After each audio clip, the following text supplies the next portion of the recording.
Hey guys, it's Destiny, and in today's video, I'm going to be telling you about March 7th in Honkai Star Rail, and without further ado, let's get straight into it. March 7th is a new character in the Hoyoverse Universe, or rather the Hoyoverse franchise, so not much is known about her. However, what we do know is that March 7th is a clear, quirky girl who's really enthusiastic about all things girls her age should be. She travels with the Express, always bringing along her camera with the belief that one day she'll be able to take a picture of something relating to her past. She was found in a piece of drifting eternal ice, and she was actually freed by the Astral Express crew. So basically they saved her from her floating in this eternal block of ice within, I would assume, space.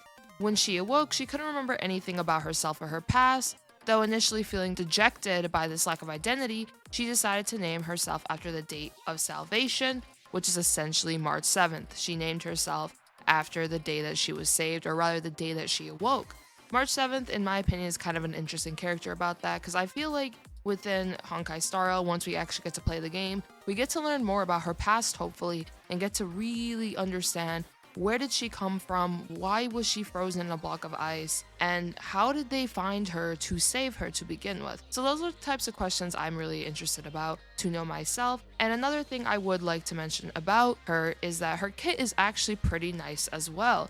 March 7th is a great support in my opinion. She's able to freeze enemies, create shields for your allies, and she can even aggro with the shield on an ally, and she increases ice resistance. As for her skills, or rather her kit, her single attack deals 50% of her damage as ice damage to a target enemy, while her skill, in my opinion, is really good, as well as her ultimate. Her skill is essentially that she is able to provide an ally with a shield that absorbs damage equal to 60% of her defense plus 150 attack, dealing 50% March 7th's attack as ice damage to a target enemy for 3 turns. If the target enemy is above 50%, he or she is more likely to be targeted by enemies. I'm assuming the target HP they're referring to is regards to your ally, I would assume. I could be mistaken about that since the translation seems a little bit funky with that.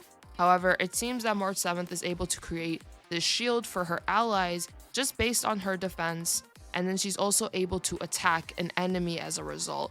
So based off that, I would say you would definitely want to build March 7th with a lot of defense due to the fact that she's able to provide shields to her allies with her defense stat. As for her ultimate, she deals 90% of her attack as ice damage to all enemies. Each enemy hit has a 60% chance to be frozen for 1 turn. While frozen, enemies cannot move and will take ice damage equal to 30% of March 7th attack at the start of every turn. I think this is really strong since March 7th is able to freeze enemies. Freezing enemies can definitely be a good perk, as if an enemy is really powerful or doing a lot of damage on you, you can get a freeze off on them and then possibly create a shield for one of your allies as well, so when that enemy gets unfrozen, you'll be prepared to fight that enemy. As for her passive, she increases ice resistance of all allies by 10%, and then when you are using her technique in the overworld, basically her technique is that when she enters battle, there's a 100% base chance to inflict freeze on a random enemy for 1 turn. While frozen, enemies cannot move, as I've stated, and will take ice damage equal to 50% of March 7th's attack at the start of each turn. I actually think that's really good as well, as March 7th will be able to freeze enemies with her technique, and then you'll be able to take that to your advantage. If you are fighting one enemy, then they will just be frozen turn 1, and you have a free turn on them as a result. And that free turn can actually be really, really good, as once again, March 7th can actually use her skill during that turn, and then create that shield for an ally.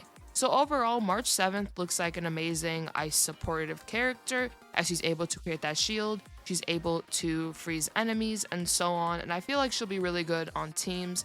Also, she is a 4-star in the game as of the beta, so due to the fact that she is a 4-star, she'll be really good to pick up, as you'll be able to likely get her and get multiple copies of her as you play the game and as you keep pulling in the game. So overall, I'm really excited for March 7th. I think she's gonna be a really good character, as I've stated, and I really want her once the game is out. And also, I do make weekly Star Rail content every Friday, and if you guys want to see more from me, make sure to hit the subscribe button. I do plan to cover all the characters leading up to the release, and I hope you all have a nice one. Make sure to subscribe, like, comment, tell me down below who you are most excited for in Honkai Star Rail, and if it is March 7th, tell me why, or whichever character it is, just let me know why. And I hope you all have a nice one. Peace.